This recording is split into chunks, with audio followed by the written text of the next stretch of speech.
Good morning everyone. Last মই advance Hindi ক্লাছত তোমালোকক এইখিনিলৈকে বুজাইছিলোঁ আৰু এইখিনিলৈকে সেই আগৰ দৰে হংসৱেগ শ্যামা আৰু ভাস্কৰ বৰ্মনৰ মাজত কথা চলি আছিলে। আজি আমি বাকিখিনি পঢ়োঁ। বৈশালীৰ যোনটো সৰোবৰ আছিলে পবিত্ৰ সৰোবৰটো তাৰ বিষয়ে তেওঁলোকে কথা পাতি আছিলে আৰু আজি তাৰ বাকিখিনি পঢ়াইছোঁ। শুনি যোৱা। श्यामा बसोटे कले कंकुए वैशाली के पवित्र सरोवर में स्नान का अधिकार केवल द्विजों को था। द्विजर शब्दটো মিনিংটো হৈছে ব্ৰাহ্মণ বিলাক মানে সেই वैशालीৰ যোনটো পবিত্ৰ সৰোবৰ আছিল যোনটো পোখৰ আছিল সেই পোখৰটোত বা সেই সৰোবৰটোত গা ধোৱা অধিকাৰটো খালি সেই ব্ৰাহ্মণ বিলাকহে আছিল। তাত বেলেগ কোনো ধৰণৰ মানুহ বিলাক তাত গা ধুব বা তাৰ পানীটো ব্যৱহাৰ কৰিব নোৱাৰে। नेक्स्ट कैसे भास्करे वैशाली के व्यवसायी भी राजनय को प्रभावित करते हैं। वैशालीर जोनবিলাক व्यवसायी आছিলে সিহঁতেও সেই ৰাজনীতিটোক প্ৰভাৱিত কৰে বুলি কৈছে। व्यवसायी মানে সেই ব্যৱসায় যোনবিলাক কৰে সেই মানুহবিলাকে সেই ৰাজনীতিটোকো প্ৰভাৱিত কৰে মানে তেওঁলোকে সেই ৰাজনীতিটোত মানে তেওঁলোকৰ ৰুচি আছিল আৰু সেইটো কাৰণে তেওঁলোকে সেইটো ওপৰত প্ৰভাৱ মানে পেলাই আছিলে।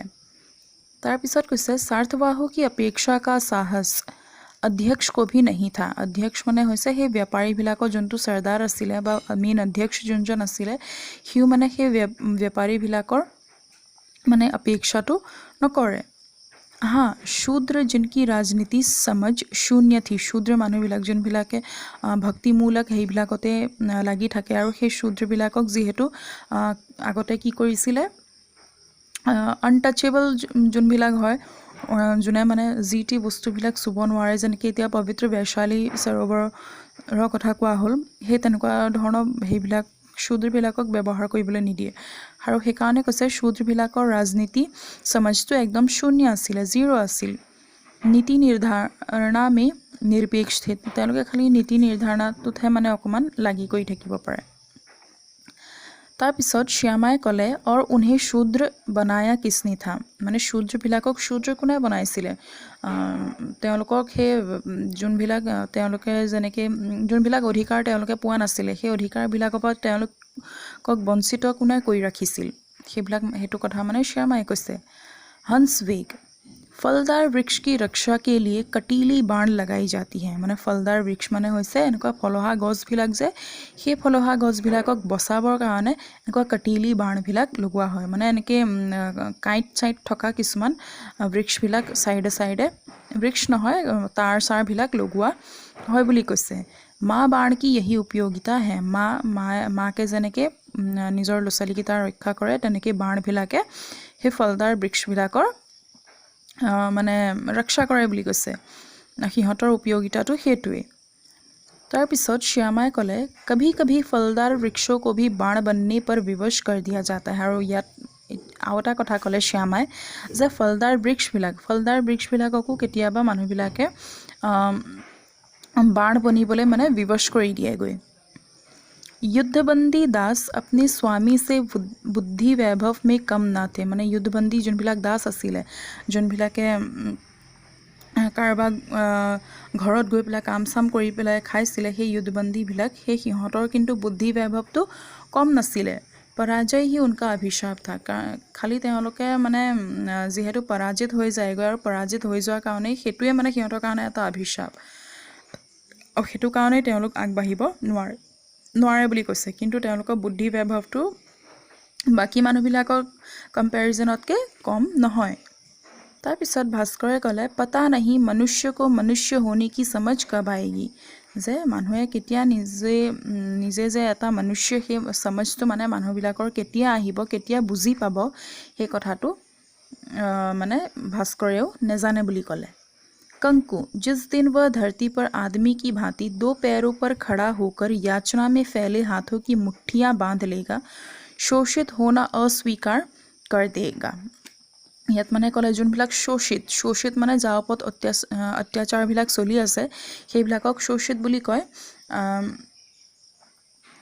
সেই শোষিত বিলাকে মানে যেতিয়া মানে সেইবিলাক অস্বীকাৰ কৰিব যে আমি এইবিলাক কাম নকৰো বা আমি এনেকুৱা ধৰণৰ অত্যাচাৰবিলাক সহন নকৰো তেতিয়াহে সেই মানুহবিলাকে মানুহ হোৱা বস্তুটো মানে মানুহ কিহৰ কাৰণে জন্ম হৈছে মানুহৰ ৰূপত তেতিয়াহে সেই বস্তুটো বুজি পাবগৈ। ভাস্কৰে কলে प्रजा को सत्ता का सम्यक उपभोग करना सीखने में समय लगेगा। আৰু প্ৰজাই ভাস্কৰে ক'লে যে প্ৰজাই যেতিয়া মানে সত্তাটো বিষয় যেতিয়া বুজি পাব, তাৰ উপভোগটো কৰা সেই বস্তুটো যেতিয়া বুজি পাব বা শিকিব, তেতিয়ালৈকে মানে বহুত সেই কামটো হোৱালৈকে মানে বহুত সময় লাগিব বুলি কৈছে। তিমানখিনি বুজি পোৱালে মানুহবিলাকৰ বহুত সময় লাগিব। आदर्श शासन प्रणाली का जन्म नीचे से नहीं ऊपर से होगा। माने जोंतो आदर्श शासन प्रणाली माने তেওঁলোকৰ শাসনৰ যোনটো প্ৰণালী আছিল, যোনটো প্ৰচেছত তেওঁলোকে কামবিলাক কৰিছিলে, সেই প্ৰচেছটো জানিবৰ কাৰণে তেওঁলোকে তলৰ পৰা নহয়, একদম ওপৰৰ পৰাই চাই আহিব লাগিব। सामान्य जन तो अनुगामी होता है, राह महाजन दिखाते हैं। अनुगामी माने जोनবিলাকে পাছে পৰে যোনবিলাকে কাম কৰি থাকে, আৰু ৰাহবিলাক কিন্তু সেই মহাজনবিলাকে দেখাই গৈ থাকে, আৰু তাৰ পিছত যোনবিলাক চলে সেইবিলাকক অনুগামী বুলি কৈছে। আৰু সামান্য জন, তাৰ পিছত হंसवेगे ক'লে जैसी आप दिखा रहे हैं आर्यव्रत के कितने रज्जुल आपका अनुकरण कर रहे हैं अथवा भविष्य में करेंगे। ইয়াত মানে ভাস্কৰে যিহেতু তেনেকুৱা কথাটো ক'লে যে মহাজনবিলাকে ৰাস্তাটো দেখুৱাই দিয়ে, আৰু তাৰ যোনবিলাক অনুগামীবিলাক আছিল সিহঁতে সেই কামটো কৰি গৈ থাকে। সেই সময়ত হंसवेगे ক'লে যে আপুনি যোনটো দেখাইছে আৰ্যব্ৰতৰ সেই ৰজুল্যবিলাকে সেইটো অনুকৰণ কৰিছেনে, বা অনুকৰণ কৰা মানে সেইটো চাই সেইটো নিজৰ লাইফত সেইটো বস্তুটো আপনাইছেনে নাই, বা ভৱিষ্যত সেইটো কৰিব নে নকৰে, সেইটো কথা মানে হंसवेगे কৈছে। ভাস্কৰে কৈছে कुछ ना समझते हुए, ভাস্কৰে মানে কথাষাৰ বুজিয়ে নাপালে। मैंने ऐसा क्या किया, সি সুধিছে মানে হंसवेगক যে মই এনেকুৱা কি কৰিলোঁ। তাৰপিছত हंसवेगे কৈছে राजमाता आज्ञा हो तो एक कंबल और गद्दे की व्यवस्था आपके बेटे के लिए कर दूं, राजकोष में इसका प्रावधान है। हंसवेगे তেতিয়া ৰাজমাতা মানে শ্যামাক কৈছে যে এখন কম্বল আৰু এটা গদ্দাৰ ব্যৱস্থা মানে আপোনাৰ ল'ৰাটোৰ কাৰণে কৰি দিও নেকি। ৰাজকোষ মে ইসকা প্ৰাৱধান হে, মানে ৰাজকোষত মানে তাৰ দৰকাৰ আছিলে। শ্যামা কম্বল কিয়, তাই মানে আচৰিত হৈ সুধিছে যে কম্বলখন কিয়। ভাস্কৰ তেজ স্বৰমে মহামাত্য, ভাস্কৰে মানে মহামাত্য হंसवेगক মানে জোৰত কৈছে, মহামাত্য বুলি কৈছে, মানে কিহৰ কাৰণে সেই কথাটো কৈছে। हंसवेग चुप नहीं रहा जाता महाराज कुमार, मैं घर की भी खबर रखता हूँ।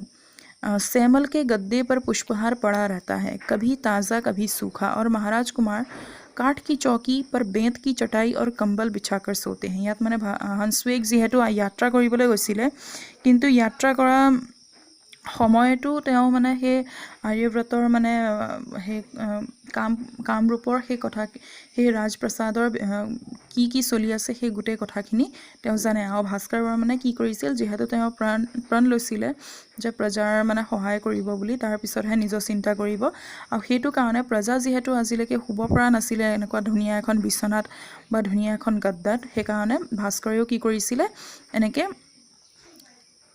এনেকৈ মানে সৰু সুৰা চকী এখনত মানে বেত গছবিলাকৰ তেনেকৈ চটাইবিলাক পাৰি পেলাই তেনেকৈ শুইছিলে। আৰু সেই কথাটো মানে যেতিয়াই মানে প্ৰকাশ কৰিলে, সেইটো কাৰণে ভাস্কৰে মানে জোৰত কৈছে মহামাত্য। তাৰপিছত কৈছে ভাস্কৰ সলজ্জ कंकु ने कहा होगा, ভাস্কৰে মানে কৈছে যে আপোনাক कंकुৱে ক'লে চাগে। हंसवेग उसे दोष ना दे, इतना अज्ञान होता तो कामरूप का अमात्य ना होता। हंसवेगे কৈছে যে আপুনি कंकुक দুখ নিদিব, ইমানখিনি মই অজ্ঞানী হোৱা হ'লে মই এই কামৰূপৰ মানে আমাত্য সেই পোষ্টটোত মানে সেই পদটোত বহি নাথাকিলোঁ হয়। তাৰ মানে সেই জ্ঞানটো আছে, সি মানে গোটেইখিনি চালি জাৰি চাই থাকে, আৰু ক'ৰবাত গ'লেও মানে সেই মহামাত্যজনে মানে হंसवेगे নিজৰ কামৰূপৰ গোটেই কথাখিনিৰ জানকাৰীবিলাক ৰাখে। সেইষাৰ কথা কৈছে। শ্যামা ক্ৰোধ স্বৰমে ভাস্কৰ, মানে মাকৰ খং উঠিছে, আৰু তেতিয়া কৈছে আৰু ভাস্কৰ বুলি। हंसवेग क्षमा कीजिए, आप जनता की धरोहर हैं, अपने इन विचित्र प्रयोगों के कारण यदि आप अस्वस्थ हुए। हंसवेगे কৈছে যে আপুনি জনতাৰ ধৰোহৰ, যে আপুনি জনতাৰহে এজন ধৰোহৰ মানে কৈছে এটা প্ৰপাৰ্টি বুলি যে কয়, সম্পত্তি মানে আপুনি সেই জনতাৰহে, কিন্তু আপুনি যদি এইবিলাক বিচিত্ৰ প্ৰয়োগবিলাক যদি কৰি থাকে, এই আচৰিত কামবিলাক যদি কৰি থাকে, আৰু সেইটো কাৰণে যদি আপুনি अस्वस्थ হয়গৈ, তেতিয়া কি হ'ব। भास्कर कितने हैं जिन्हें बेंत की चटाई और कंबल भी नहीं मिलता, मैं जानना चाहता था, अनुभव करना चाहता था। अभाव की पीड़ा को। ভাস্কৰে সেইটো সময়ত কৈছে যে কিছুমান মানুহেতো সেই বেইতৰ চটাইবিলাকো নাপায় বা কম্বল এখনো নাপায় শুবৰ কাৰণে, আৰু সেই বস্তুটোকে তেওঁ মানে নিজে জানিবলৈ বিচাৰিছিলে যে সেই তাত চটাইত শুই পেলাই আৰু কম্বলৰ ব্যৱহাৰ কৰি পেলাই কেনেকুৱা মেহচুচ হয় আৰু অনুভৱটো কেনেকুৱা হয় সেই বস্তুটো তেওঁ মানে আৰু সেই অভাৱটো তেওঁ মানে চাবলৈ বিচাৰিছিলে যে কেনেকুৱা লাগে। তাৰপিছত হংসবেগে ক'লে জল से निर्लिप्त कमल देखा था राजवैभव से निर्लिप्त राजा। মানে ইয়াত হংসবেগে এটা তুলনা দি পেলাই ক'লে যে জল से निर्लिप्त कमल देखा था, মানে জলবিহীন কমলটো দেখিছিলে, কিন্তু ৰাজবৈভৱ থকা পিছতো এজন ৰাজবৈভৱ মানে নিৰ্লিপ্ত হৈ থকা ৰজাটো মানে তেওঁ দেখা নাছিলে। মানে ৰাজবৈভৱত ইমানখিনি সুখ সুবিধা থকা পিছতো ৰাজকুমাৰ ভাস্কৰ বৰ্মন এনেকৈ কিছুমান কোনো ধৰণৰ ৰাজপ্ৰসাদৰ প্ৰয়োগ নকৰি পেলাই তেওঁ সেই তেনেকৈ সাধাৰণ জনজীৱন যেনেকৈ আছিলে সেই তেনেকৈ ৰাখিছিল বা তেনেকৈ থাকিছিলে। চ' আজি এইখিনিলৈকে বুজাইছোঁ, বাকীখিনি নেক্সট ক্লাছত বুজাম। Thank U.